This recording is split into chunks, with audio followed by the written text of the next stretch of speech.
Hello and welcome to the Only Endometriosis podcast you need, and to this special series where I walk my own recovery path in real time with you. Before we dive in, a gentle reminder, I'm not a doctor. I'm a women's health therapist who's lived with endometriosis and managed my own symptoms for more than 2 decades, and I've supported hundreds of women through the twists and turns of this condition. I know my body, I know my triggers, my patterns, and the little whispers that tell me when things are flaring, and I know the red flags that mean it's time to get urgent medical help. I'm doing this journey with proper medical support from my GP. What I'm sharing here is my lived experience. This is not a blueprint, it's not a prescription, and it's not a promise of what will work for you. The tools I use are the tools I trust for my own body. Endometriosis shows up differently in every woman, and what's soothing for me may not be right for you. So please, as you listen, take what resonates and leave what doesn't. Seek your own advice, follow your own instincts, and remember that your path will be as unique and sacred as your body is. This is one woman's story, raw, honest, and shared in the hope that it helps you feel a little less alone as you walk your own path.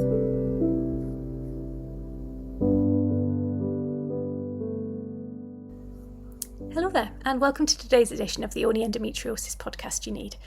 So, this again is a retrospectively recorded session. The notes from this appointment, in inverted commas, were taken on the 21st of January, which is exactly when the appointment should have happened, but the podcast is being retrospectively recorded from those notes. So essentially we are in week 6 of the 12-week programme.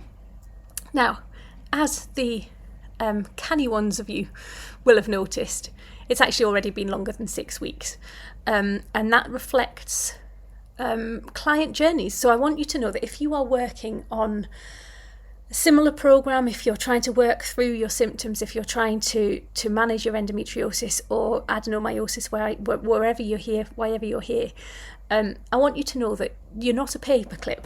I used to say that. We're not paperclips. This isn't the same as working with paperclips.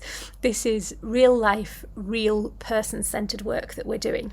And I always badge my programmes as 12-week programmes, and 9 times out of 10 they will last a lot longer than 12 weeks because things don't happen in prescribed ways. We can plan for everything, but things very, very, very rarely go to plan. This programme has seen Christmas in the middle, so we didn't have a couple of sessions because of Christmas, and then I was ill. So I've still recorded notes, but if I was actually my client and my client wasn't well enough to do these sessions, then they would have just been cancelled and added on the end. So I want you to know that whenever these blips hit, whenever life gets in the way, whenever life happens, our bodies respond, and these healing programmes should respond as well. Ooh, should. This has got to be a record. I must only be 2 minutes in and I've used the word should. But yeah, so these healing journeys that we're on need to be flexible. They need to be responsive and respectful of what you're holding, what you're carrying, and the journey that you're on.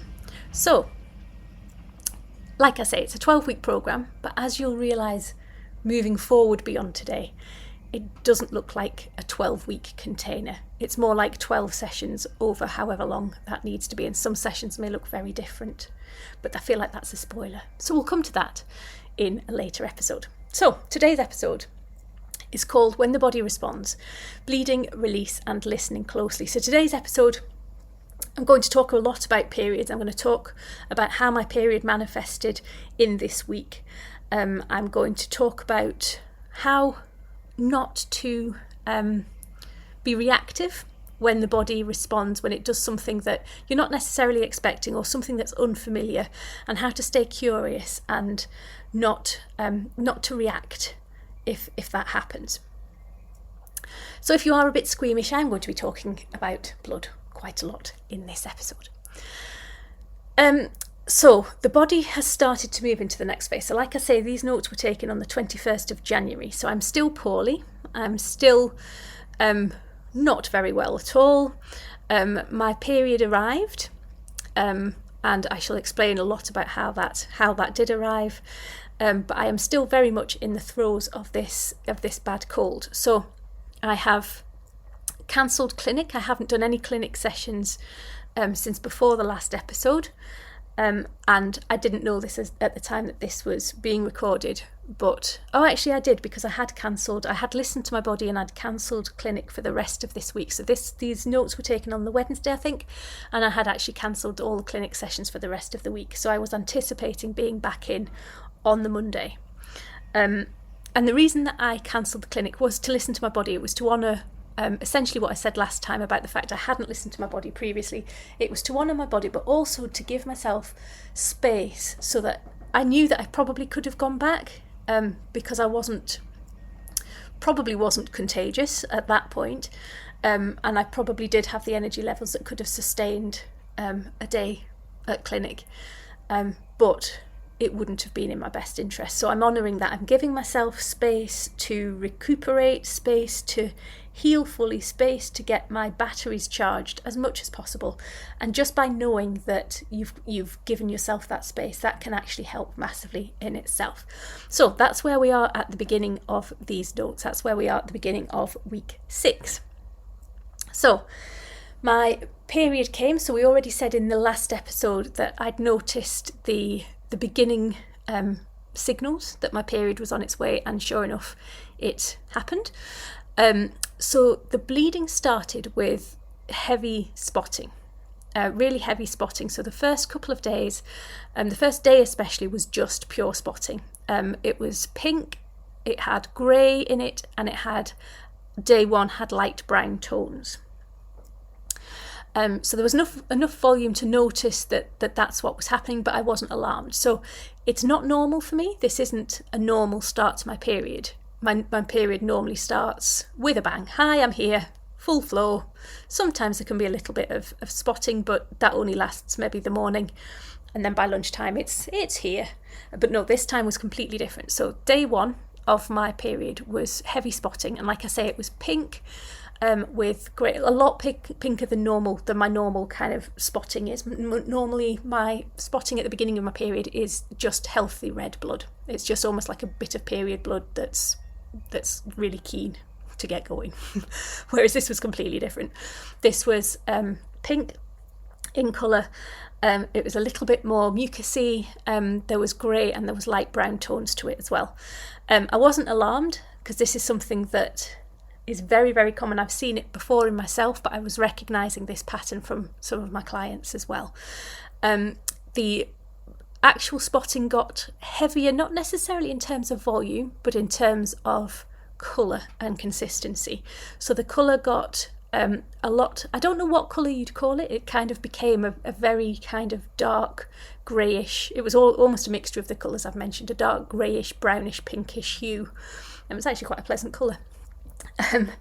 But it became a heavier version of the earlier spotting. So by day 2, this was kind of this gunky, sludgy kind of spotting was happening. And again, I wasn't alarmed, but that's because I've seen it before. I was able to rationalise what was happening. But if it hasn't happened before, or if this is all kind of new to you, then it can be really, really alarming. So I took a step back. I thought, I've seen this before. The actual blood itself, the actual stuff that I was producing, the last time I saw it was in my last endometriosis flare-up, when I had surgical drainage to remove an endometrioma. And there was some blood left on the couch. Again, I'm just having a flashback. So what happened, they drained this cyst, and I was under general anaesthetic, and anaesthetic doesn't seem to bother me in the same way that other people did. And I literally woke up like that. I just clicked my fingers. That's how pathetic. That's my pathetic finger clicking. But I woke up like that. I was instantly awake. I tried to get myself off the couch. I felt fine. But because of that, I can remember exactly what the treatment couch looked like. And when I say treatment couch, there was couch roll like I use in clinic, like a big roll of kitchen towel, essentially. And I could see some of the blood that had come out of the endometrioma on this couch roll. And it was exactly the same colour. And essentially what this is in Chinese medicine, and I suppose in Western medicine as well, is old blood. So it's old material. It's what's been sitting. It's the chocolate, I suppose, that gives the chocolate endometrioma the chocolate cyst kind of nickname. So it's old blood. It's old stagnant blood, to use Chinese medicine terms. It's this old tissue, old blood, old stuff that's just sitting there. So as it's leaving the body, that's what you're seeing. Now, given the healing work that I'd had, given the Reiki that I'd had, given the all the other treatments, so the herbal medicine, the massage, the acupressure, the reflexology, the affirmations, all of the stuff that I've been doing over the last, what week are we? Week 6, over the last 5 weeks. This is exactly what I would have hoped to see at this stage. Now, I've been remiss because I can't remember and I haven't written down whether this is the second period. I'm guessing it is my second bleed of the programme because I'm normally fairly regular. So I'm guessing this is the second bleed of my programme. I really should have checked. But anyway, this is the exact point that I would want or hope to see changes to my period happening. So I wasn't unduly worried. In fact, I wasn't worried at all. I didn't have any of the red flags that would warrant further investigation by my GP or a hospital admission or anything. So namely, I didn't have any stomach cramps, let alone severe stomach cramping. I wasn't experiencing significant bleeding. I didn't have any feelings of nausea. I didn't have any headaches, migraines, anything like that. Anything that may warrant or that might signal further investigation is needed. I didn't have any of that. So I was fairly happy that this is something that I would want to see in my body, that I would hope to see in my body at this point. It's all a signal that my periods are shifting. They are getting rid of the old stuff. They're getting rid of all the crap that's been sitting heavy in my tummy all of this time. And it's shifting towards a healthier cycle again, a healthier bleed. So after the 2 days of spotting, well, it's sort of a day and a half really of really heavy spotting, the fresh blood started to come through. And by the end of day 2, I'm in full flow, and this blood that's coming through is fresh, it's bright red, it's flowing, there is no cramping, there's no pain, it's manageable. My Moon Cup, other brands are available. In fact, to be fair, I don't think I've actually had a Moon Cup for a few years. It is another brand, but I still call it Moon Cup. I suppose it's a difference between a Hoover and a vacuum, isn't it? But anyway, don't use a Hoover. So yeah, my Moon Cup, in inverted commas, was perfectly adequate to manage my flow, and everything seemed fine. I've just put here no distress signal, so I'm not getting any worry, any anxiety about what's going on in my period at all. In fact, I can remember being really energised and happy and welcoming this blood as a welcome sign that things are starting to shift, that I am starting to heal and things are starting to get better. So day 3 was very different. So I started to get clots, and this is really, really important. And I don't think I've ever talked about clots before, which again is really, really remiss of me. And I will do an episode just on clots when we're out of this particular series. I started to get clots in day 3. And again, when I talk about clots, it's kind of an all-consuming, no, that's not what I mean, all-encompassing terms. We are not really told what constitutes a blood clot when it comes to our periods. And most women assume, understandably so, that the dark pieces of blood, in inverted commas, that are coming out during period are all blood clots. And that isn't necessarily always the case. So what I was experiencing on day 3 weren't clots. They weren't clots in the traditional sense. They weren't clots of blood. What these were more like organised fragments of tissue, if you will. They were stretchy.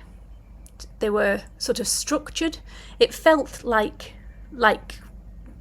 skin, not really skin tissue, but it felt like menstrual tissue. And I've written here endometrial tissue rather than coagulated blood.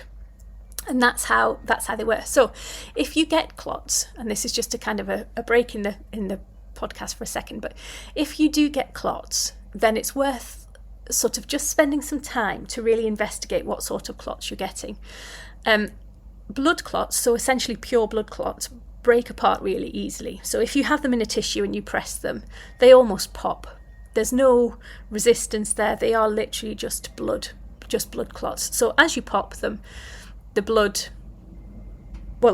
clot, I suppose, breaks apart really easily, and the blood just shows on the tissue as blood. The clots that I was experiencing on day 3 are more stretchy. So when you press them, they don't disintegrate. You can actually stretch them. They're more fleshy.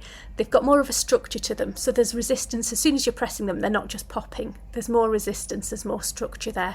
And the colour's slightly different as well. So this is dark red. It had little bits of black on it, little tiny actual blood clots on them, some of them, the bigger bits. But they're dark red. Blood clots tend to appear more black, whereas these tend to be like a darker red colour. And this distinction actually really matters because we talk a lot about clots, and GPs, specialists will ask us a lot about clots, but we've never actually been taught the difference between, well, what an actual blood clot is and what it isn't and what else it could be. So what on earth was it?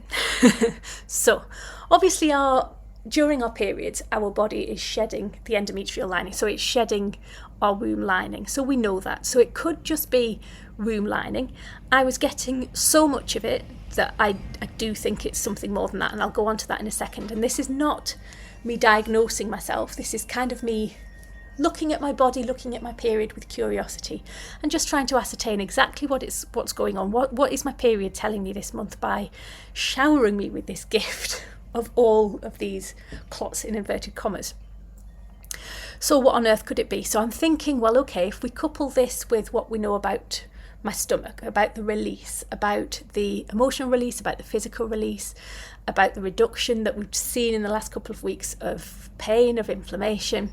So we know that ovarian cysts can't pass through the uterus. We know that. So it's not that the cyst has ruptured. I haven't felt any pain.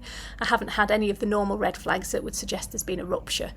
And like I say, ovarian cysts don't just pass through the uterus. So if that cyst, if any of the endometrioma, I suppose, or the actual ovarian cyst had ruptured, I would have had abdominal pain, possibly excruciating abdominal pain, and all the things I mentioned about red flags, nausea, sweating, all of those kind of things. Hadn't had any of that. But equally, we know that cysts can't pass through. So what it could be is the polyp within my womb. So that's quite possible. So it's quite possible that when they did the scan back in whatever week it was when I talked about the test results from the hospital, they found that I had one polyp inside my womb. So it is entirely plausible that polyp has reduced, it's disintegrated, and what I was passing was the polyp. It's also very, very plausible that it is increased womb lining. So there's a possibility that I might have been experiencing an adenomyosis flare-up as well as my endometriosis as well. I've never been diagnosed with adenomyosis, but that certainly doesn't mean that it's not a possibility.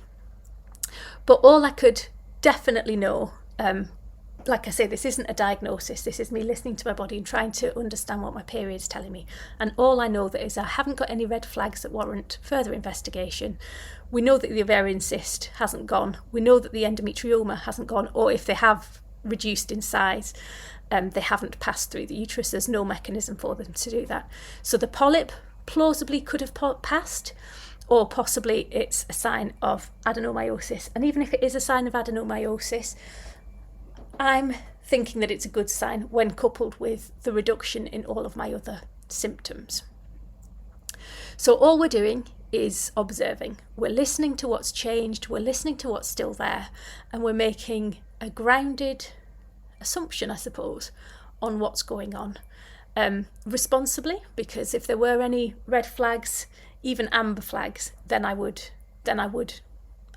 speak to my doctor. I haven't got a specialist to ring at the minute, but I would speak to my doctor, ring my GP and book myself in for a clinic. Or if it was really bad, then I would obviously go to the hospital. But there was none of that. There's nothing that's suggesting that this clotting, in inverted commas, is linked to any worsening of symptoms or anything more sinister. So on day 5, now I can't work out from my notes if it is day 5 or this all happened on day 5. So I'll gloss over that. But day 5, I did, in fact, to be fair, I might have done it on the same day, but anyway. So I did my first abdominal massage that I'd done for a while, my full abdominal massage. I went quite deep. I started off tentatively because this isn't a sports massage. This isn't designed to pummel.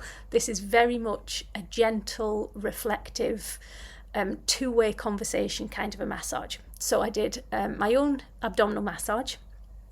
I've put here therapeutic and investigative, and I wish I'd read that before I blurted my way through the last sentence. So yes, abdominal massage is not a sports massage, it's therapeutic and investigative. And what I noticed from my investigative bit is that my acute lower abdominal pain, so that abdominal pain that I was holding right almost like behind the pelvis, has almost completely gone. And I can't believe I've written that, because it really winds me up when people say things like almost completely, because you can't have almost completely. But it's almost gone. So that has eased off no end. I've got a mild tingly nervy sensation when I go really, really deep when I'm massaging down there. Really, really nervy sensation. So it's a similar sensation to the sensation I got when my period was due to start, when my period comes on, and it's the same sensation that had got deeper and more aggravated, more angry in the months sort of leading up to me starting this 12-week programme. But I had no familiar unbearable pain. I had none of the pain that had been there when I tried to do abdominal massages in the last sort of couple of months. I've just put here, the landscape feels completely different. It feels quieter, it feels lighter, and it feels more spacious. And I know that I'm coming at this from a place of, well, I'd like to think, and I don't want this to sound smug, but I'd like to think that I come at this from a place of, what's the word I'm looking for, but privilege, I suppose. Because I have done this work on myself for many years and worked with other women, I feel more confident to trust the sensations that I'm feeling. I feel more confident to trust my senses and to trust my body rather than scans. And I'm not saying at all that I didn't trust the scan. Obviously, the scan was a snapshot of where I was when I had the scan done. But I do feel in my body that things have shifted.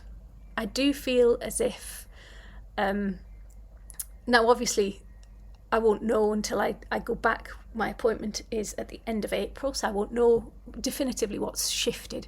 But I feel as if the cysts and the endometrioma have got smaller. Whether they actually have themselves got smaller, I don't know. But the inflammation has definitely reduced. Maybe the cyst and the endometrioma haven't got smaller, just the surrounding tissue has softened. Maybe all of that inflammation has just reduced and landed to the point where it just feels so much more freer, and it feels as if there's so much room. Pain, either way, it doesn't really matter. Pain is dramatically reduced. My energy levels are massively increased. And I'm saying are as in the 21st of January. And whether they have decreased in size, whether it's just the inflammation that's reduced, my body feels very, very different in that area. And that really does matter. That makes a heck of a difference, because really all we have is how our bodies respond, how the symptoms manifest and how our bodies respond to the symptoms. So if we can manage these symptoms, and when I talk about managing endometriosis, this is, I suppose, the essence of what I'm talking about. I'm not talking necessarily about reducing cysts. I'm not necessarily talking about reducing the endometrial adhesions. I'm not necessarily talking about reducing polycystic ovaries, the number of cysts that we have. What I'm talking about is reducing the other stuff that goes with it, all the shittiness that comes with it, all the inflammation, the pain, the energy peaks and troughs. So to an extent, it doesn't necessarily matter whether the endometrioma has has shrunk or not, because that's not what I'm here to do. I'm here to live my life, to make sure the symptoms aren't impacting on me. And I have got my gynae appointment at the end of April. They will be able to give me a little bit more advice, information, opinion as to how deep the actual endometriosis is. But for now, I'm feeling in my body a lot happier. And I know that for a lot of the women I work with, that means the world. And I never talk to women about avoiding surgery. I never talk to women about not going to doctors. If that's on their radar, if that's their pathway that they want to take, that's absolutely fine. But most of the women I work with are only bothered about, no, that's not true. Most of the women I work with are at their wits' end with their doctors, or at the wits' end with this traditional care pathway. And many of them are waiting for surgery, many of them are waiting for appointments to see if they can get surgery. And in that time frame, in the here and now, all they want to do is to reduce the inflammation, reduce the pain, reduce the stuff that's really impacting on their lives. And as at the 21st of January, I felt like a new person. My energy felt good, my pain was low. I actually nearly went for a run, and if the weather had been better, if my cold had been... Actually, to be fair, if I hadn't have had a cold, I would have restarted my couch to 5k. I might have even picked up where I left off because I felt that good in myself. But I didn't.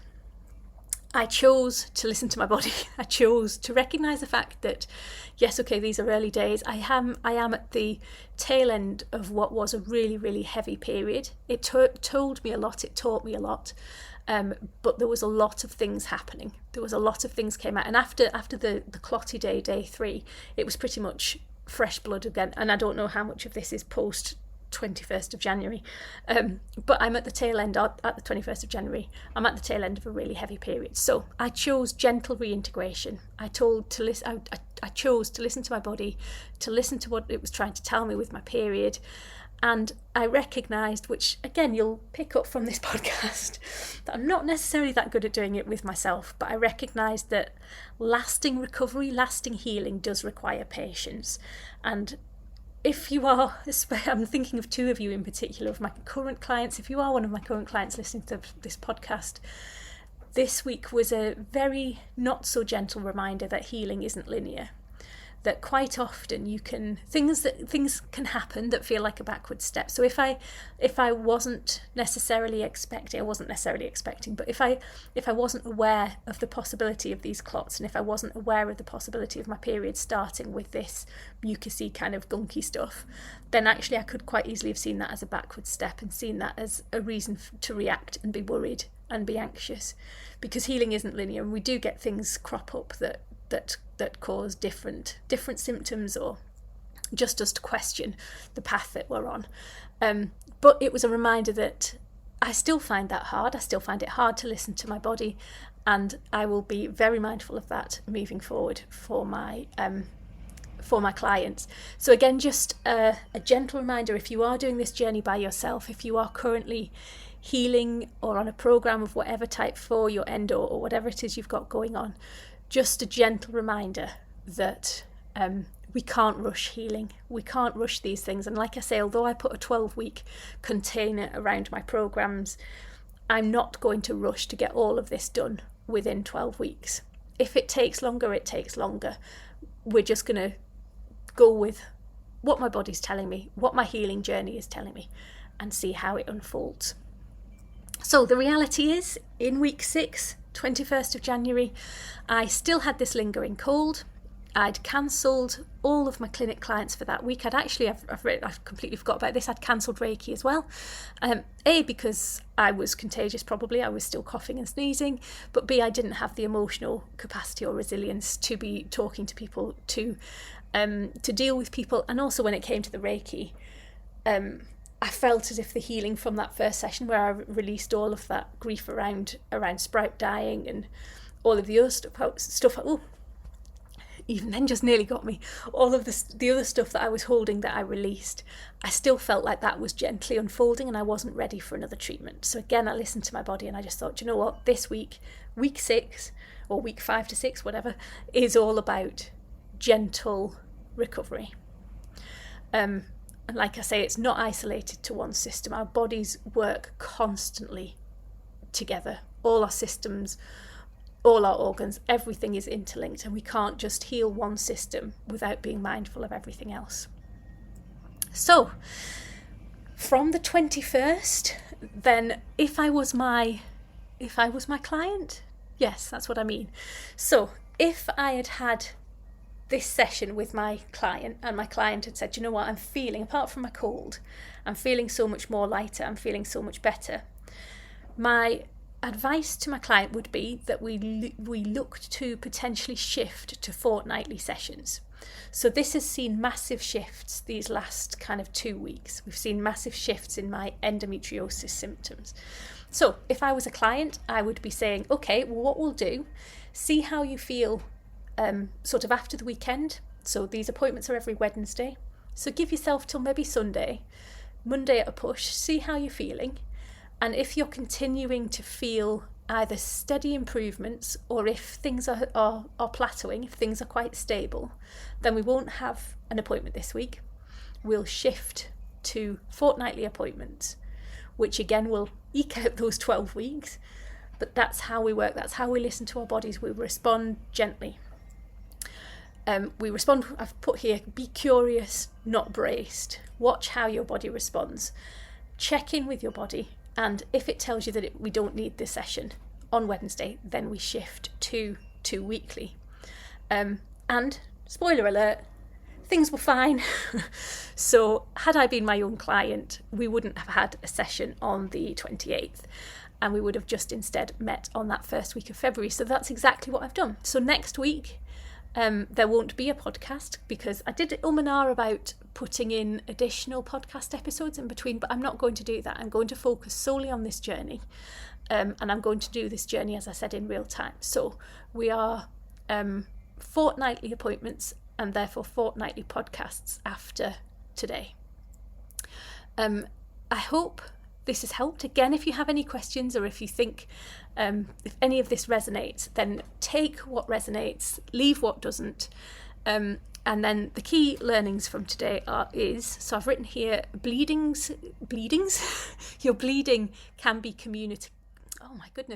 your bleeding can be communicative, not frightening.